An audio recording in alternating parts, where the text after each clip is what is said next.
Hey, what's up? It's Jim, and today I'm going to talk about Despicable Me 3.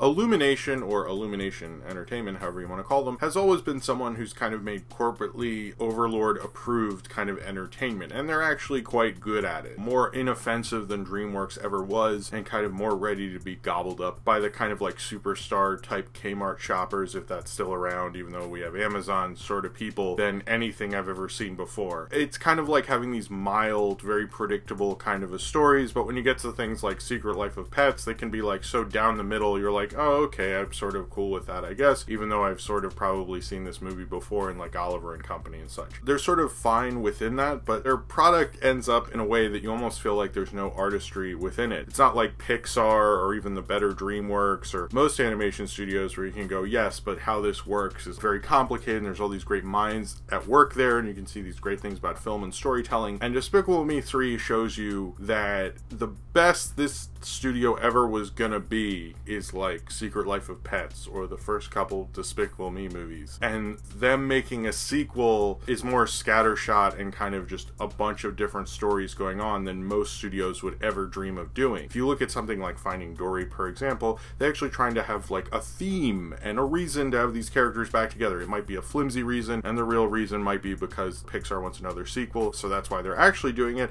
but they actually try, they care enough about their work and their artistry to actually make like a decent exact sort of reason to do it, or a theme to the whole piece. Despicable Me 3 does not have any qualms about that, because Illumination ultimately doesn't seem to care about story in this. This is a film that is sort of about Gru thinking about going back to bad, but not really. It's about various different plot lines between the kids and the minions. I don't entirely know if this film had a theme or was really about anything, to be honest. There were no story arcs. It was just a fun Despicable Me movie, but probably the mildest and most forgettable. And this is coming from a studio and a franchise that is fairly mildly enjoyable and forgettable. You kind of see them, you're like, oh, that was better maybe than I expected, but not enough to maybe recommend. But it's not like, you know, actually good or anything. And that's Despicable Me 3 falls in line with what Illumination predictably has done thus far. They just kind of just do the corporately approved kind of almost market-tested things that might be fun for people to watch. Between the little girl finding a unicorn and the other older little girl going on a plot line, the middle little girl gets like nothing to do really. Between Gru finding his brother Drew, both are voiced by Steve Carell, but there's no real arc to that necessarily. Trey Parker's character is just sort of weird. There's just a lot of elements together in this. There's a lot of characters in it that are all on their own separate paths, but it doesn't have a theme or any sort of reason for it. They're so interconnected, you can honestly feel like you're changing channels if some nightmare scenario where every channel was an Illumination 24-hour channel playing Illumination's product or something like that, and they all start people from these movies, which now is going to make me cry when I go to sleep tonight. It sort of reminds me of something like Guardians of the Galaxy 2, but in that they tried artistically to do something. This is what I'm saying about, like, sequels, sure,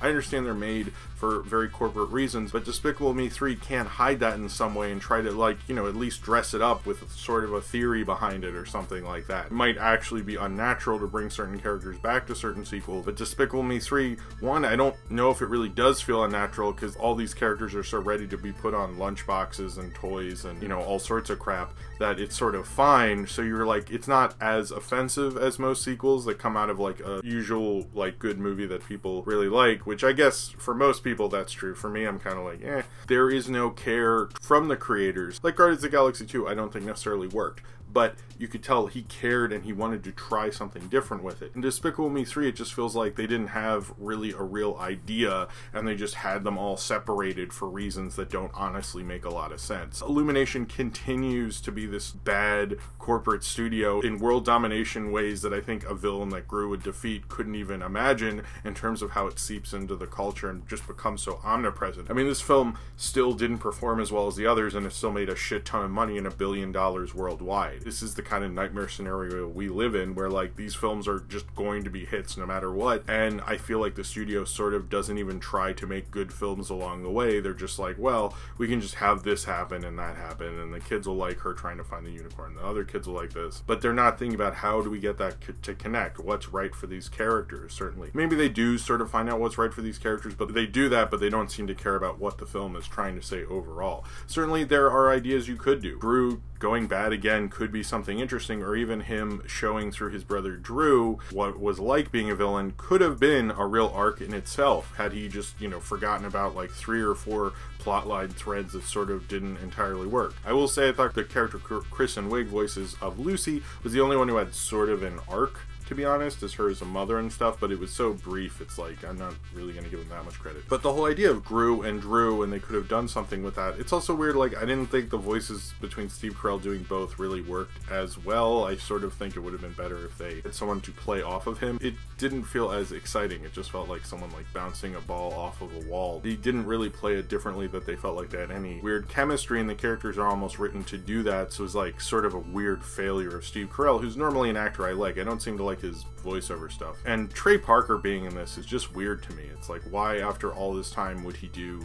this movie? Like, I've never exactly understood that, and they don't seem to have a reason why they'd have Trey Parker. I mean, there's more of a reason for like a kid star from the 80s, which I'm sure there's a lot of, who probably would have been funny in this role, and it would have been a little more self-aware. There's things that like, you're like, oh, if you had just spent a little more time on this, or done this and this, and it could have been a lot about recapturing your past and how you can never go back, and you could have just cut out all the kid bullshit, just have the minions helping out Gru. I don't see why that's such a big deal. Also, how is Gru's saving so bad that like right when he loses his job he's just like fucked entirely? Like, he built all this crazy shit, he can't make a money machine. And I know that's like getting into counterfeiting, and which would hype up inflation, and maybe that would be a better movie. Gru ruins the US economy. I just sort of didn't really get exactly what the game plan was with that, and especially like they're clearly trying to do sort of a spy versus spy thing in terms of like what they're wearing and stuff. It's certainly the end credits, they do something sort of like that, but they never really call it out, but it's clearly like spy versus spy, and I wish they had like had fun with that. A lot of the stuff in this, like why have Steve Coogan, who's normally playing Silas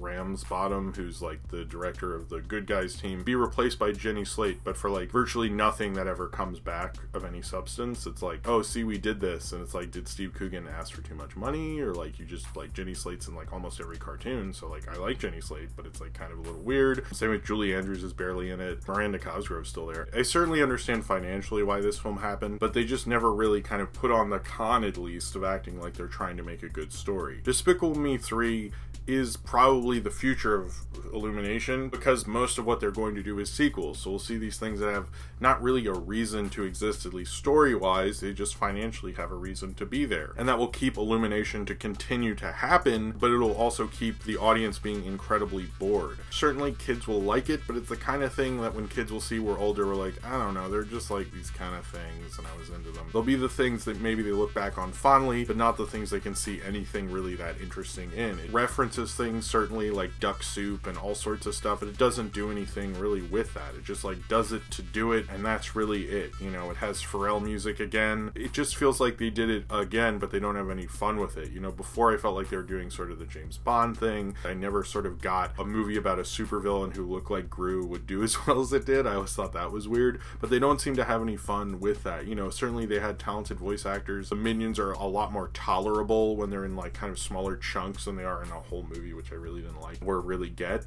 In this, it's just I more don't get it, because I don't really get what you'd feel about this film other than it just being kind of like a sequel made just because they wanted a sequel, but not thinking about why and what they're going to do with these characters. They do virtually nothing with them. There's no arc except for the Lucy character. It kind of makes me think that like the people who run Illumination aren't so much into doing story, they're into creating massive movies, and that seems to be the thing that they do best, and that's frankly all they do. And you know, I don't like to just write off a movie, go, oh, this is a big movie and they're just conning everyone. I don't think they're conning anyone. I think they're just doing it so down the line they're not doing anything else, and that's all they're doing. There's probably some artistry in the fact that this was actually animated, and I'm sure that took a long time and shit, but for the most part they're there to sell Minion toys and Gru toys and Halloween costumes and all that crap. They are not in this to like change the world or do interesting things with storytelling or push the visual medium or anything like that. It will never be that studio, and maybe I've accepted that a long time ago, but Despicable Me 3 shows me you have studios or a director who makes a sequel and you're disappointed because you're like, I thought they were a better storyteller. I guess with Illumination it's more like,